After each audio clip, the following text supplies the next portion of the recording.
Kansas City Sports Update Studios. Welcome to Kingdom Radio, where we talk about all things Kansas City Chiefs. Brought to you by Arrowhead Update. Join Chris and Richard on iHeartRadio, Apple Podcasts, Google Podcasts, Spotify, Spreaker, Player FM, CastBox, and all third-party applications. Check us out on Facebook platforms such as Kansas City Sports Update and Arrowhead Update. And if you cannot find us there, Google or search Kingdom Radio and Kansas City Chiefs, and you will find us. Welcome to the Kingdom. Kingdom.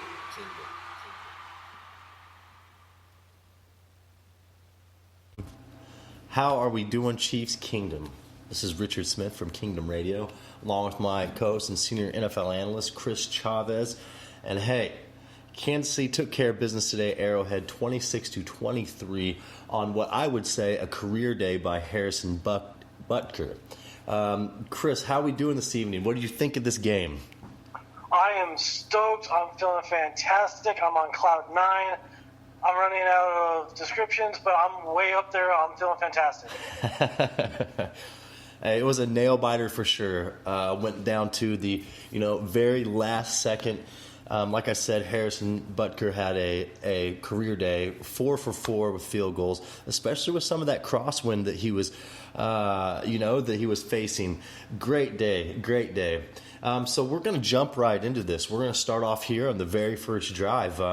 Look, KC forced a 3-and-out. Our defense stepped up straight out of the gate.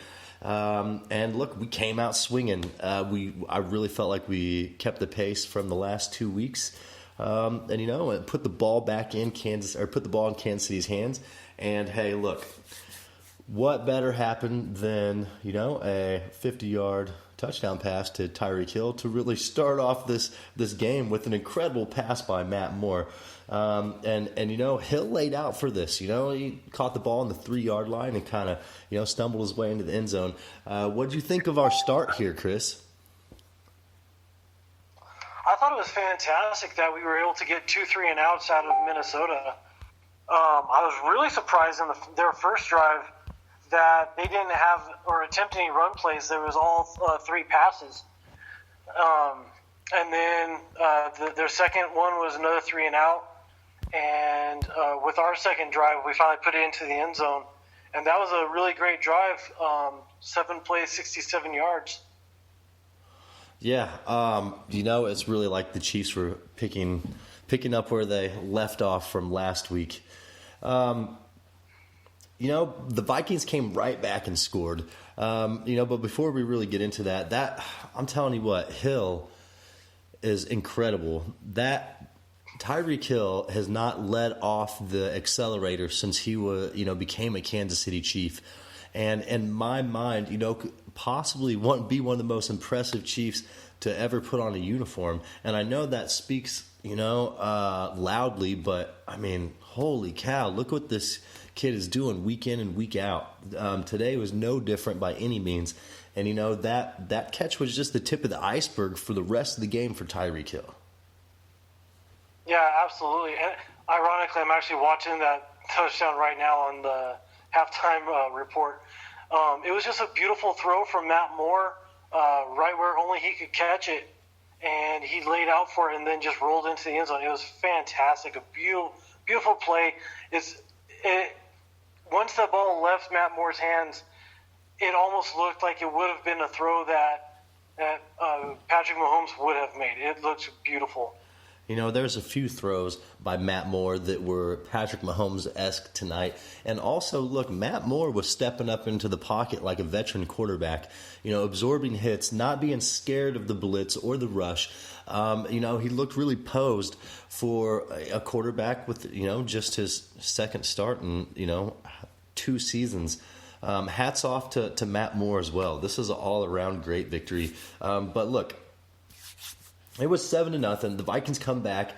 They drive downfield. Kirk Cousins has a touchdown pass to their tight end. What's their tight end's name? Give me a second. No, this one was to BC Johnson. Oh, Johnson, that is who it was. Excuse me. All right. So that ties the game up. So we're sitting here all even in a game that we know is a huge deal in Kansas City. It's a huge deal in Kansas City. We've really got to lock this game in and find out a way to move the ball or continue to move the ball against the Vikings and then stop them as well, which also I want to say that we did a great job against Dalvin Cook today, mind you. So look, the Chiefs get the ball back. We go down, we kick a field goal? We had a 3-and-out, and then Vikings had a 3-and-out. And then we went down and kicked a field goal. And that was probably another really big drive because it was 17 plays, 85 yards, and ate up 9 minutes of the second quarter. And that was the drive that Sammy Watkins had that amazing one-handed catch. Again, a Patrick Mahomes-esque throw by Matt Moore. But how about that catch? One-handed, bringing it into his body with defenders. Great catch and great throw. Oh, absolutely. It was definitely a thing of beauty. And I have to say, this year we have seen some fantastic catches by our wide receivers this year. I'll have to say so. And do we expect anything less from our core of wide receivers? But hey, I want to go back to the drive before that, but this kind of set the tempo for the rest of the game. Do you remember when Kirk Cousins slid down short of the first down? It was third down. He slid short by a yard, which gave the ball back to Kansas City, and we ended up ultimately going down and kicking a field goal, on this drive that we were talking about right here. But how important was that botched slide by Kirk Cousins? That was really important because if he had the awareness of the yard to gain and he stays up for just one more step before he commits to the slide, he gets that first down, and who knows what happens after that. But just poor awareness on his part. And the thing was that he still had room to take 2 or maybe even 3 more steps and get that first down. Yeah. Yes. And that's the thing is the awareness of the field. But yeah, that was kind of a turning point for me in the game. But look, the second quarter was really about defense. We had said the Chiefs took the lead here 10-7 on the field goal. And up until the half, after that, it was still defense. We let, Chris Jones had a huge sack, mind you, after that field goal, the very next possession, gave the ball back to Kansas City. Then we punt the ball. And then the Vikings add a field goal to tie it 10-10 at the half. Do you have anything to add on to that first half? Because, look, that was a defense-heavy first half with a lot of great plays thrown in the mix. Well, you kind of just touched on what we've kind of neglected is our defense in that first half really stepped up, and the fact that we went into half tied and Dalvin Cook is essentially unseen. Stephon Diggs, unseen, hasn't really made a whole lot of catches or a lot of yards at this point. Adam Thielen went out in the first quarter with an injury. We looked fantastic on defense, and not that we were necessarily dominating to the point where it's like they can't move a yard. But the defense did exactly what we said that they needed to do in order to get the win. And in the first half, they were dominating against the run. And dominating against a team who is number 1 in the league in every category on offense, rushing and passing. And so, yes, it was nice to see our defense step up like we know that they can and continue to ride out this wave that we have going on with the defense and to get Chris Jones back. And how is that to see him push the defender right back into Cousins to get that sack? He dominated that play. That Chris Jones sack was huge today. Yeah, he and Emmanuel Ogbah definitely took advantage of that guard and just pushed him back into the lap of Kirk Cousins, and Kirk Cousins just fell over. It was a thing of beauty, and if you're a Vikings fan, it's definitely very embarrassing for your quarterback to get tackled by a guard. Right, but hey, at least Chris Jones gets the credit for it. So, look, with that being said, we rolled into halftime here, all knotted at 10. And so we come out in the second half here, Chris, and I don't know what it is about McCole Hartman and, the kickoff leading into the second half, but is this not 2 weeks in a row where he fumbled the ball in the second half kickoff? I believe it is. So, with that being said, McCole, hold on to the ball, because the punt right after that, you almost fumbled that one. Or the kick, whichever one it was. But he almost fumbled again later in the game. So we really got to hone in on McCole, holding on to those kickoffs. So we give the ball right back, just like last week. Minnesota scores a touchdown and then misses the extra point. Okay, misses the extra point, so they're down 16-10. Did you think that missed extra point would have any precedence going down the stretch towards the end of the game, Chris?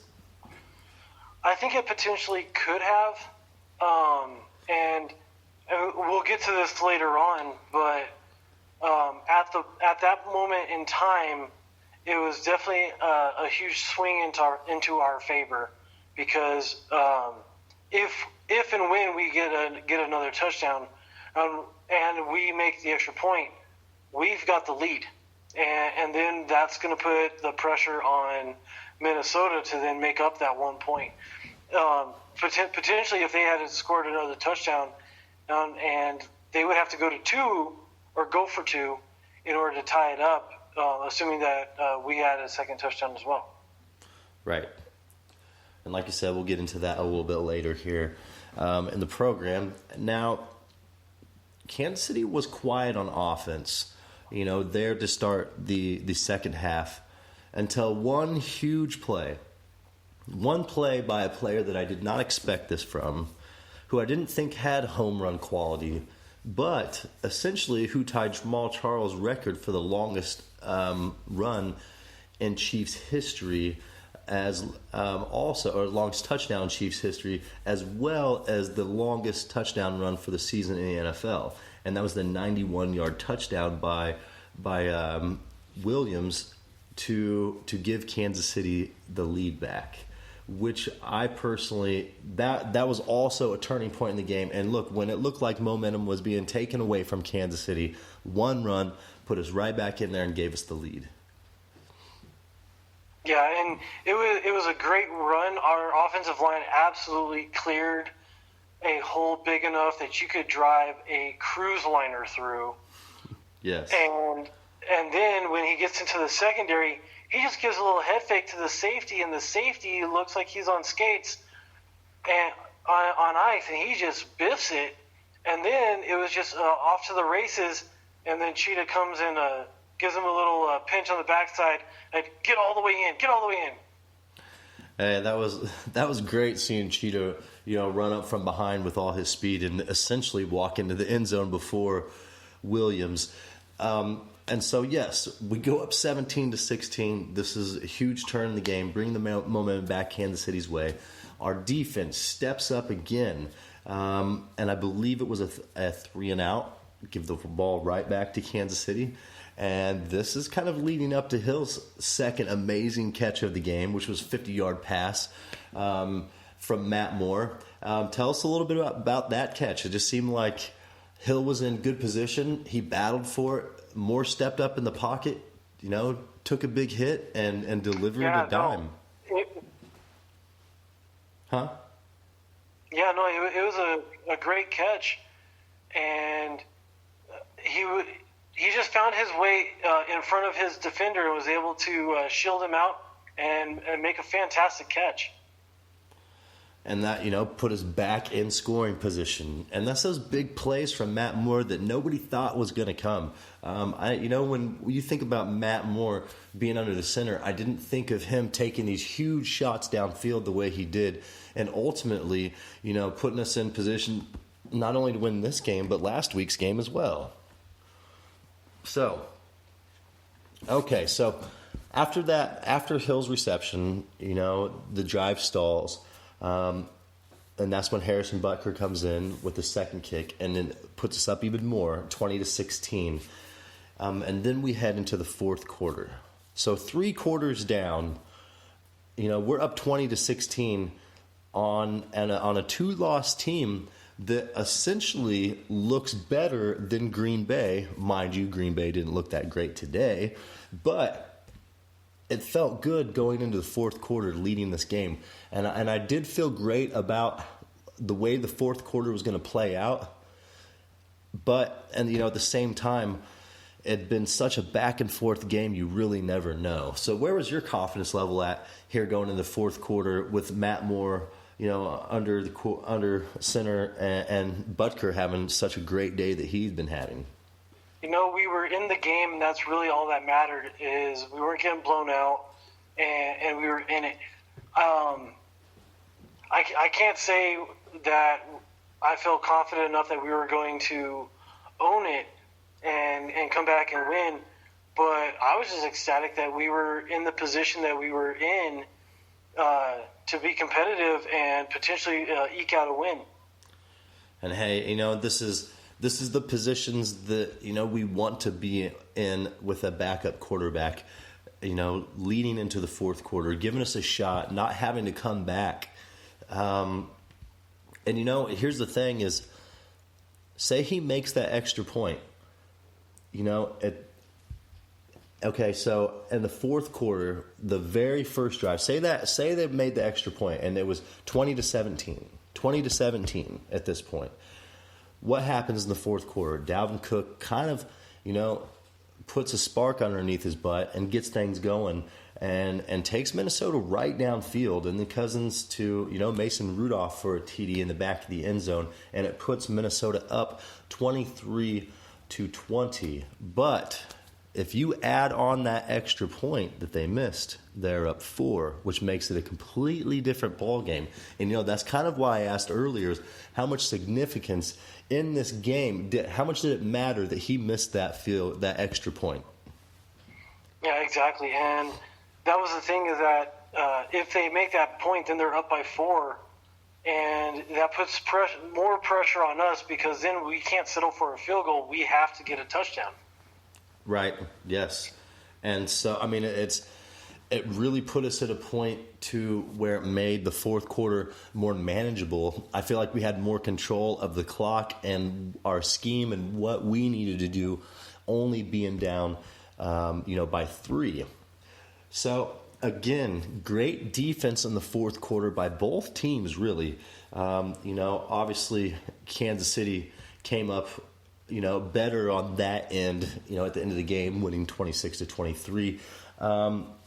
But I think one of my favorite plays in this game with 4:45 left in the game, and Matt Moore hits Tyreek Hill on a 50-yard pass. And it puts Kansas City on the Vikings 14. Tyreek Hill, what can we say about this kid? He's lights out. I feel like this is automatic every game. We're just huge play after huge play after huge play, and it's always Tyreek Hill. Yeah, with his performance today, if you didn't already think that Tyreek Hill was one of the top 5 wide receivers in the league, after today you have to be thinking that, because he absolutely stepped up and took this game into his own hands. And yeah, he kind of disappeared for a little while there, but he ended up making 2 catches on this particular drive, back to back, that absolutely changed the game and put us in a position to kick that field goal and tie up the game. And he absolutely was. For such a diminutive wide receiver, he plays big. Yes, he does. He does too. He had no fear in Tyreek Hill's game at all. And he has no problem getting physical with anyone. No, he's got that other gear. And he's got that fight in him, and he sees that ball up in the air. Doesn't matter where it's going, he knows, I'm going to go get it. Yep, and he proves it game in and game out with big play after big play after big play. Hats off to Tyreek Hill as well. Okay, so again, the drive stalls. And with 2 minutes and 30 seconds left, Harrison Butker ties the game with his third field goal of the day.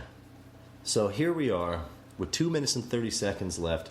We're about to give the ball back to a Minnesota team who really hasn't done a lot against the Chiefs today. And I think, everybody in Chiefs Kingdom, obviously their biggest thought was stop Minnesota and get the ball back.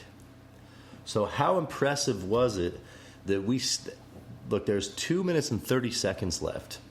The Kansas City Chiefs pretty much had the ball back at the 2-minute warning. So we go out there and we stop Minnesota, and convincingly, and in 30 seconds. Where's your confidence level at that point, Chris? Oh, it was super high at that point. Even if we don't make it down for the field goal, I feel that with momentum's on our side, and if it ends up going into overtime, we'll have the opportunity to win that game. Yes, and so look, we're tied up at this point, and it's fourth down. Minnesota punts the ball back to Kansas City. The botched punt. The botched punt. What a better time. This is Colquitt.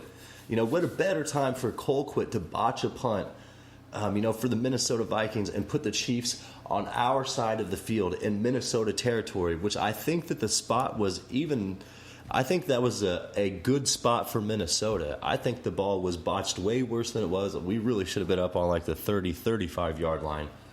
But yeah, it was a very generous spot. I really wish that the refs had better positioning on punts, because you watch the line judge come walking up the field from 30, 40 yards away. Hey, he had no idea where that ball went out, but he just placed it where he felt it was. Right. And like you said, it should have been much closer. That punt only traveled 27 yards from the line of scrimmage. Which and like you said, to the 45. It based on the replay, it looked like it was 35-30. Yes, and so and you look at the field position that Kansas City's put in here with the time that we have left on the ball. It goes from a 2-minute drill to we have all the time in the world to set up for a field goal. So what better way for the Chiefs to have this shot at a game-winning field goal than that botched punt? And so we start the drive.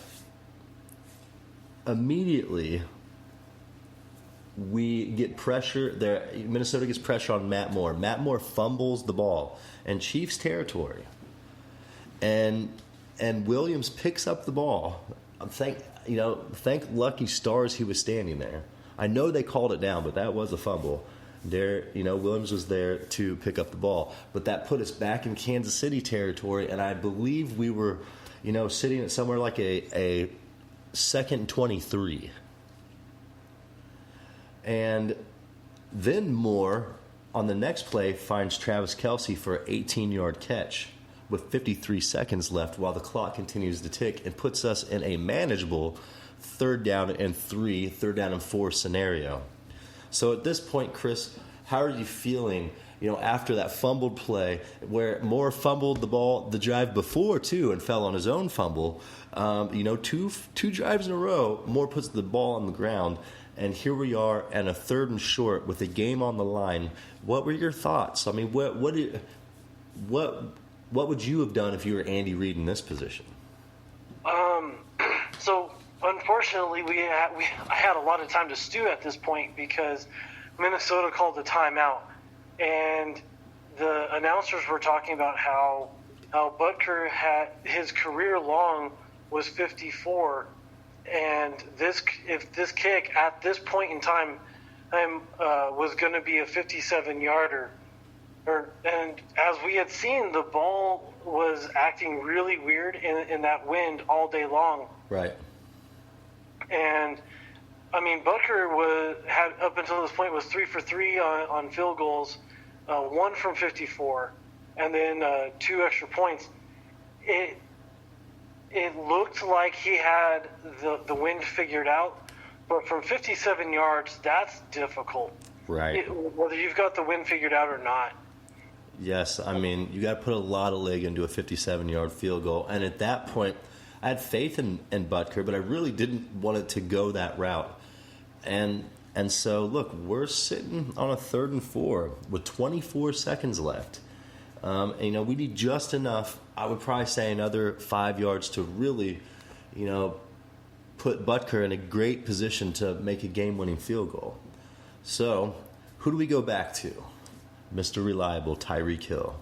Matt Moore hits him on a little in route, and Tyreek Hill squirts up the field for, another 8 yards, and then puts us on about the 26-yard line and sets up, the game-winning field goal right there in the middle of the hash lines. Perfect for Harrison Butker, and he takes care of business. And runs down, celebrates with Patrick Mahomes. So what better way to cap off this game than a last-second field goal? Go down there and enjoy it with Patrick Mahomes.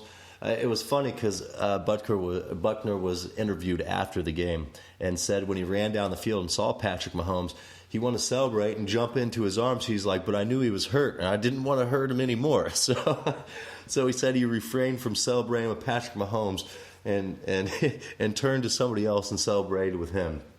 Well, I thought that was a funny little story. But, Chris, the significance of this win, I mean, what are we looking at here? Well, so the defense is for real. I mean, if you had any question about whether they were moving in the right direction or whether this defense could sustain this play, this is 3 weeks now that they have continued to improve, and like you had said, the number 1, number 2 offense in the league, and they hold Kirk Cousins to 220 yards. They give up 71 yards to Dalvin Cook in the run game. A total of 96 yards in the run game, all combined. Love it. This is the number 1 rushing team in the league, and you hold them to under 100? Yes. Hey, look out, New England Patriots. That's really what I want to say. Yeah. And then in the passing game, their leading receiver, or as far as yards go, was a no-name wide receiver who has failed essentially since they drafted him in the first round, Laquan Treadwell.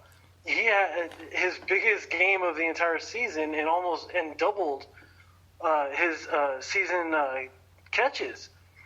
Dalvin Cook with 4 catches, and Irv Smith Jr., their tight end, and had the most catches. I mean, where's Stephon Diggs? 1 catch for 4 yards.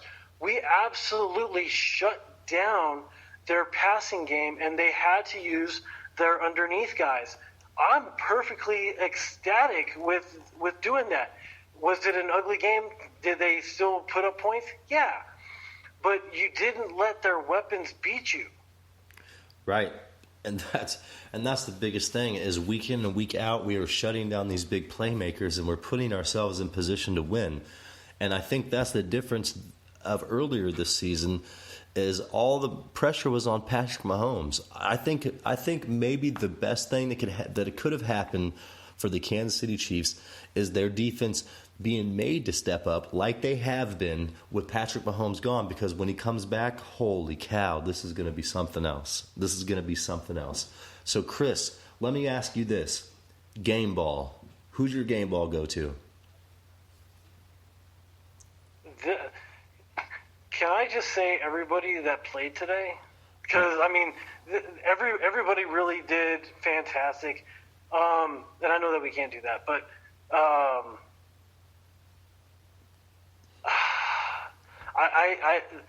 it's really between 3 entities.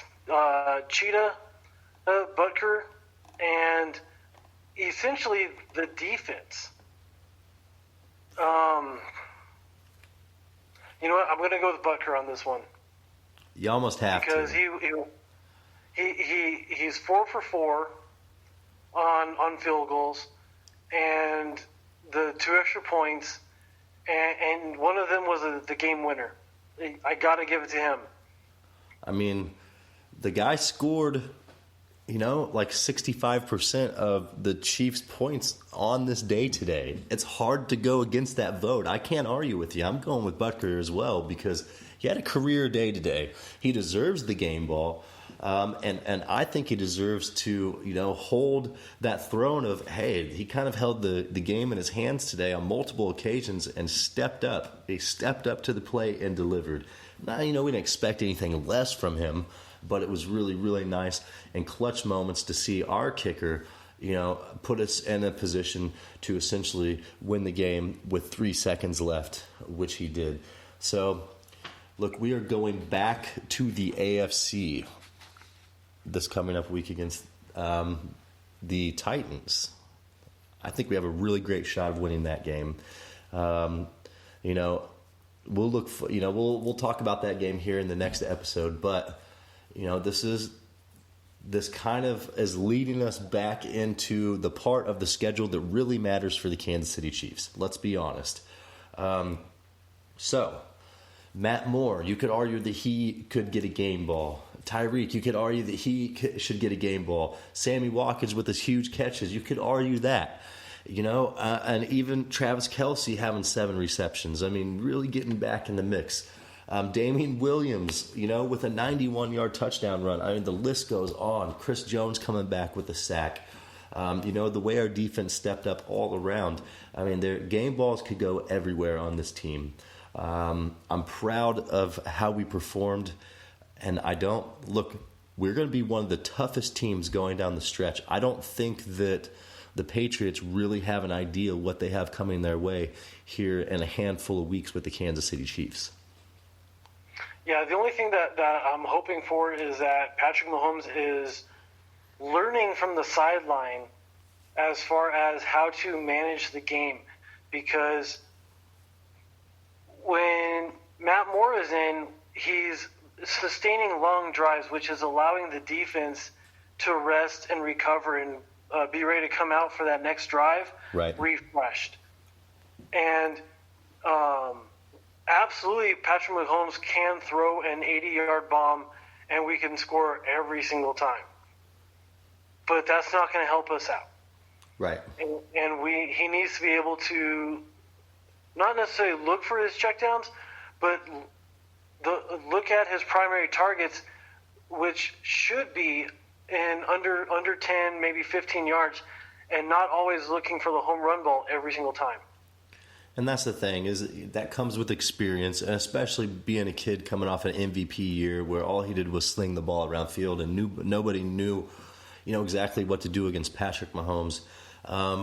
It's time for him to slow down a little bit and stand in the pocket and throw the ball around like he saw Matt Moore do this evening or today. And it's one of those things that I know that Mahomes wants to create a play and a big play downfield, but I really do think that him coming back healthy and seeing the way our offense can work when we slow down the momentum just a bit, this could be in huge favor of the Kansas City Chiefs if he figures out how to tame his lion just a little bit. So, with that being said, Chris, do you have anything to add tonight? I mean, there was a lot of huge plays. One had a catch by Sammy Watkins. Tyreek Hill doing his thing over and over and over again. Matt Moore looking great. We're tying rushing records, longest run of the NFL season so far. I mean, the list goes on and on and on. Great defense. Overall, I guess my last question for you, Chris. Scale of 1 to 10, what do you give the Chiefs on their victory over Minnesota? I'm going to give them an 8.7. Okay. My only knock against them really was the offensive line play. Cam Irving, we need to just sign a turnstile this week and put it at left tackle until Eric Fisher comes back, because the turnstile is going to at least stop or slow down the defensive end. And then just the consistency in the defense. We kind of let Minnesota get away with some screens that they shouldn't have. But I mean, if that's what they're getting their yards on, and it's not necessarily beating us, I'm okay with that. I don't know if you noticed anything in the game here is they did real well on the screens to the left side of the field, but if you ask Kirk Cousins to throw a dump pass to his right anywhere, it seemed like he could not make that throw. There were some where it was a easy throw, and he ends up overthrowing the guy. That was in like 3 different plays, too. It didn't just happen once. I mean, Kirk Cousins is extremely, extremely shaky when it comes to the quarterback position. I say there's no consistency with him. Yeah, he was definitely playing rattled. I think Arrowhead definitely got to him today. And I'm perfectly fine with that. And get loud, Kansas City. Look, we took home a victory finally here in Arrowhead. We lost 3 in a row, and it was we don't do that at Arrowhead. So it was nice to get another victory back on our belt. And we're off to Tennessee next week against a Titans team who is really in trouble. So Kansas City, I say that I know that Mahomes is probably going to play, but I would not mind sitting Mahomes one more week. Letting Matt Moore beat the Titans, because I firmly believe that he can with confidence, and then bringing back Mahomes against the Chargers. Yeah, I think that would be the best move, especially, and again, we haven't really heard a whole lot about this because everybody's focusing on the knee, but I'm curious as to how his ankle is doing. Very true. I hope it's healing up well. It's one of those things that when you have 2 parts of your body that need to heal, obviously it takes more time than just having a knee injury or just having an ankle injury. But I hope this is enough time to really, really get him back in shape and get him back on the football field, because he'll be out almost a month, or a month, and that's clearly enough time, with his injury to come back, be okay, and make an impact, as long as he's doing what it takes, in the training room with the medical staff and such. Which Patrick Mahomes, we know that he's going to do what it takes to get back on the field. Yeah. One last thing is go Baltimore. Yes, I agree. Come on, Baltimore. Look, you all choked up. You led 17-0, muffed a punt, gave New England the ball. They put the ball in, get the ball back, put the ball in, then they kick a field goal.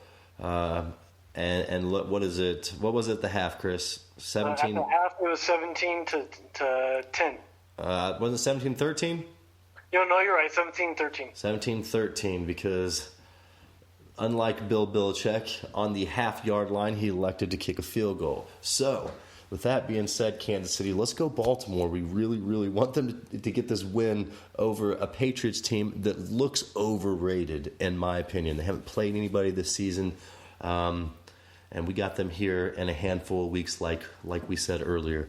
So, Chris, huge game. Kansas City wins 26-23 over the now 6-3 Minnesota Vikings. Yeah. And we're seeing a very pretty 6-3 as well, because it absolutely sounds so much better than 5-4. Absolutely.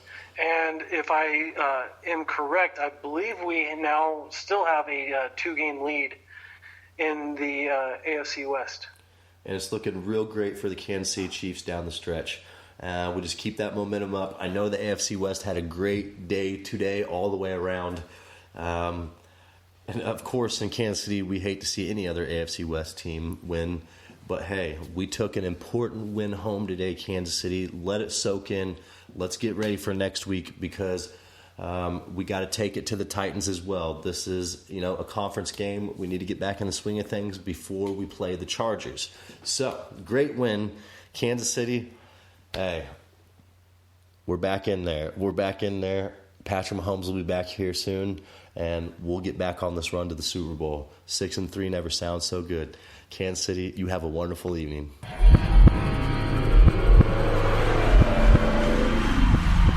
Thank you for tuning in to Kingdom Radio, your go-to podcast for everything Kansas City Chiefs.